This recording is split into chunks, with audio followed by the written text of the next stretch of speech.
2 weeks ago, in Belmont Lodge in Essex, I was sitting holding the hand of my dad as he slipped away. My mum was there, and it was just me and my mum for 10 hours that day. My daddy, 87 years old. What mum didn't see, and she loved him so much, but being a typical Essex woman, halfway through the 5 hours we were sitting there, she suddenly said, "Well, I'm not sitting here much longer." We all cried.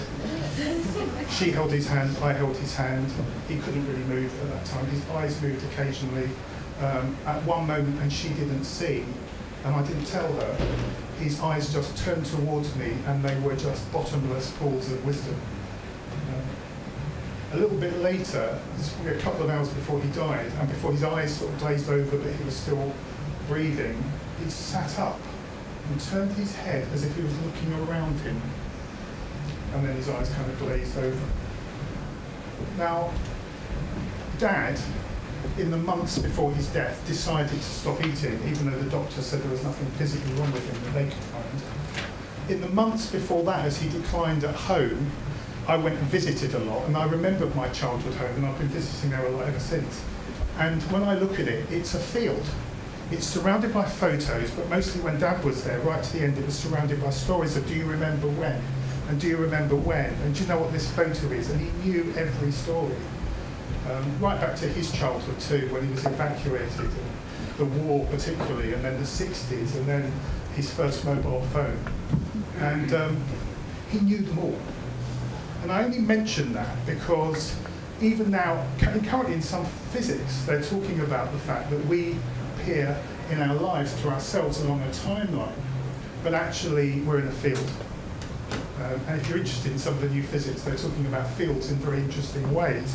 So today, just before that, I went round Brighton, and I just thought I'd find this here. This is a paper that I kind of think is a bit like my dad.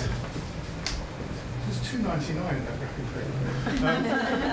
I don't know if you can see that very clearly, but this is kind of what I think he was looking around and seeing, and as I remember Dad, and if you ever visit our home, the walls are covered in this story. Just see, there's the map that is our life. Now, when I started to research some of that, whether you have religious beliefs, spiritual beliefs, or you're a spiritual atheist or a cynic, one thing is for sure, everybody here is going to die. And only a very small number of you are going to die suddenly. The rest of us, a bit like him, are going to be lying somewhere knowing that it's not going to get any better.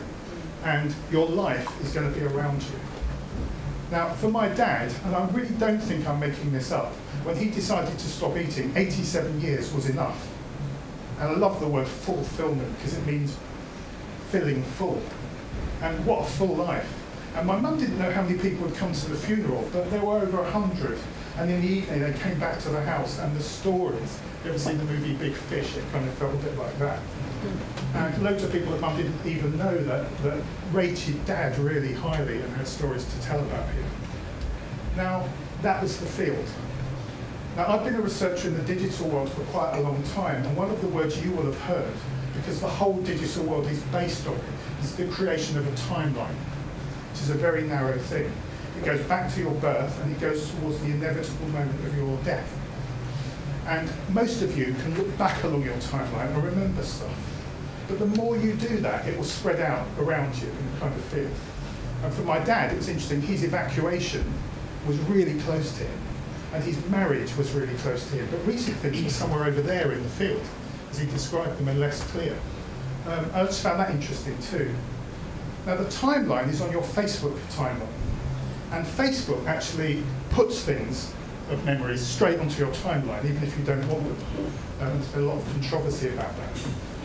What has interested me now at 51 and as a researcher in this field is I remember my first computer in the late 70s at 32K of memory. But we've got the first definitive studies of what impact the digital world is having on us. I don't say definitive in terms of having statistical samples over long periods of time. And it is worrying. And I haven't come here to piss all over your digital party. But some of those bits of research that are coming now are interesting. One of them, which has really shocked me, is that when 30-year-olds are told that they have a life-threatening disease and it's not going to get any better, and they're lying in bed, and some of them have been interviewed and have spoken to.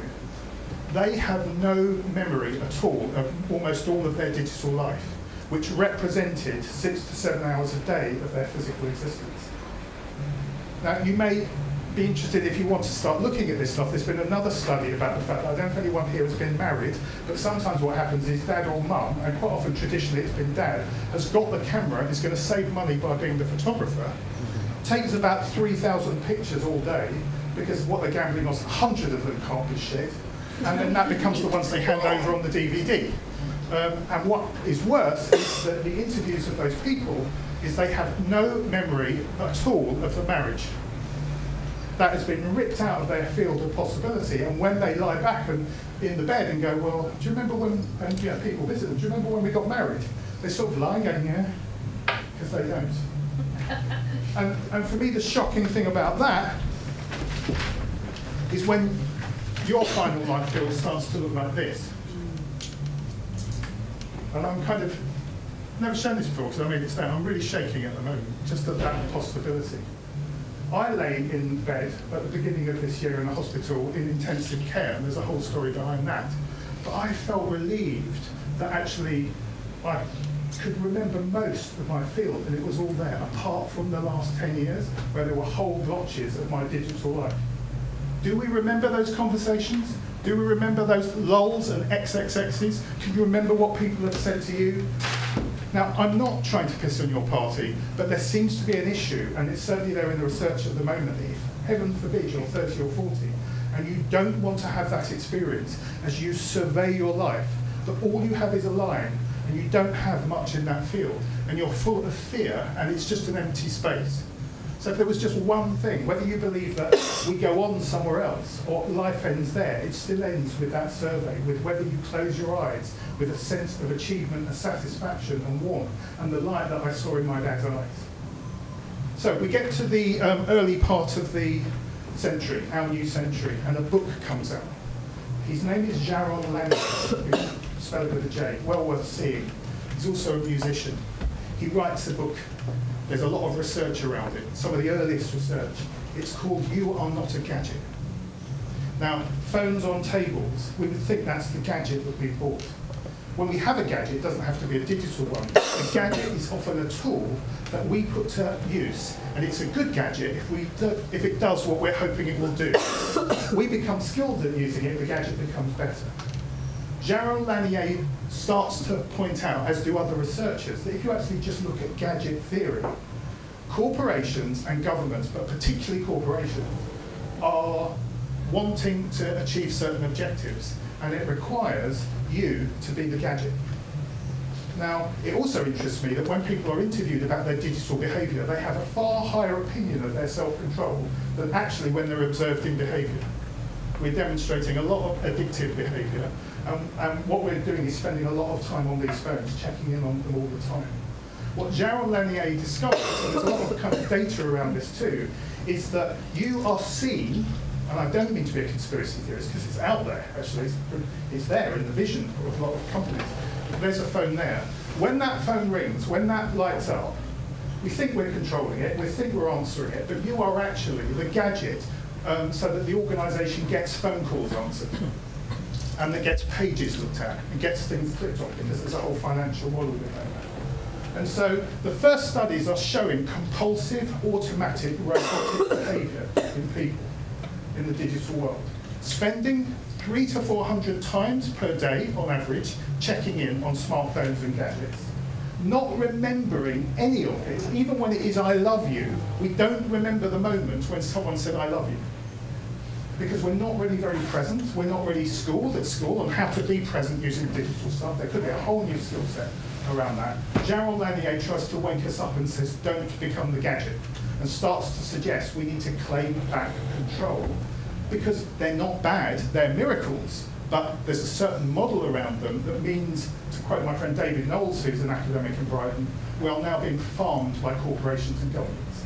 We are being penned. We are being, and the great quote I like is, social media is the new sheepdog of the internet. Because certain objectives have to be met, and it requires us to be predictable, repetitive behaviour. And the only test of that, and I can only suggest it to you, is when you lie in a hospital bed and you realise you don't remember any of it. And your field around you, as people show photos to you on mobile phones, you can hardly move. We did that with my dad. He's going, what the fuck's that? What wedding? That's the scary bit. What birthday party? Yeah, what 50th anniversary? And he started to get quite digitally involved in the last 5 years of his life. Loved it, but doesn't remember any of it. He was going further into the field, the real experiences. A little bit later, a book comes out by Sherry Turkle, a well-known Harvard Business Review type writer who used to be a real fan of games and still has got positive things to say about it. But she discovers, and there's a lot of research around this, loads of research now, and I like one particular one. She writes a book called Alone Together. Even as we're becoming more and more connected, people are reporting in research studies more and more loneliness and isolation from each other, even close people. Even having dinner becomes an embarrassing thing at an extreme. And we all think we're more in control of it than we are, which is where there's also data. That worried me. The one example that I love, because there's a lot of data behind it, is your child runs out of school and you are there at the gate to meet them, and all they need is half a second of eye contact. Just half a second. Hello, you all right? And they go off and play. And you're on your phone. Hi. And there isn't the eye contact. And the children who get the half a second of eye contact go and become the centre of play. And the children who don't even get that half a second go off and become the observers of play. Less confident, and it has a huge impact on their whole life. Now that was worrying, and that came out in Sherry Turkle's more recent book, Reclaiming Conversation. Again, he's not denying this technology. It's saying we need to start to really decide, like we would do with parenting and with friendship, how much of that physical world that we're still in needs to be claimed by us, and how much do you want to be herded around by the system itself. So that was a kind of concern for me as well. Now, you're not a gadget. And what is conversation becomes a kind of really key question for me. Then I'm walking along, actually it was in an art gallery, not the sort of pictures I normally walk and see, and I look up and there's a picture on the wall, and it is actually a man, and he's sculpting, and he's leaning over with his tool, and there's a real sense of he is in control of this process. I start to read about it, and there's a whole thing about apprenticeship and learning to become a master of a trade. That what did you do with the tools? You cleaned them and put them away. You placed them. You didn't take them home. You weren't always on with these tools, and there was so much beauty about that. Then I see another picture. It's actually a woman massively sculpting something, and then I saw some more traditional stuff about embroidery, and I saw some stuff about people doing woodwork, and the same gesture was always there, leaning over your gadget. I started to see how with our phones, they're there in front of us. We don't lean over them when they ring. We pull them towards us as if they're already part of our hand, which is the prosthesis, which according to many of the designers is the first step towards becoming a cyborg, where this thing will be part of your hand. But those traditional pictures, they're there from 2,000 years ago, 5,000 years ago. It's really interesting. If you go right back to ancient Egypt, there are images of people in a wonderfully healthy relationship with technology where it's there to serve them, and they use it mindfully. Only in the last 20 or 30 years, for very particular reasons, are we now not leaning over our stuff. If you want to try this, I just encourage it. Just try it for a day. And so there's lots of activities in the book and online. The next time you get a text and you just get typing with your fingertips, stop. It only takes a second or two, and read it. If you're on your own, read it aloud. And if you can, just picture or say the name of the person who sent it, just in your head. And I promise you, you will slow down and write a better text in reply, and will quite often say, I don't need to reply now, I need to think about it. That's what I found was the word placement. Placing your digital world in time. You don't have to wake up and have this thing as a surrogate alarm clock next to you. It's great. I mean, I've been doing this in my life for a while now. It doesn't go on until I've arrived somewhere. And actually, I'm more productive, and I enjoy it more than ever, just by putting a bit of placement. You don't have to send a text when an email would be better, or a phone call, or a visit.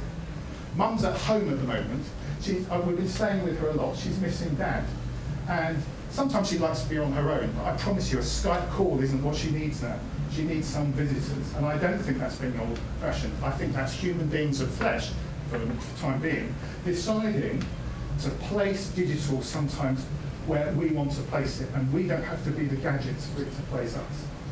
And so I just want to remind you again that if you get to the end of your life at any time, if I'm sounding like a do-gooder, well, I want to do good here, because I would hope, like my dad, I believe, your picture looks more like that and looks less like that. Now, the last thing I just wanted to say is I've learned one really important thing. And I've never met any of you before, but you're important people, and so I need to share this with you. So I'm just going to... Hello? What? 3 kittens? I want the second one. I want the fucking second one.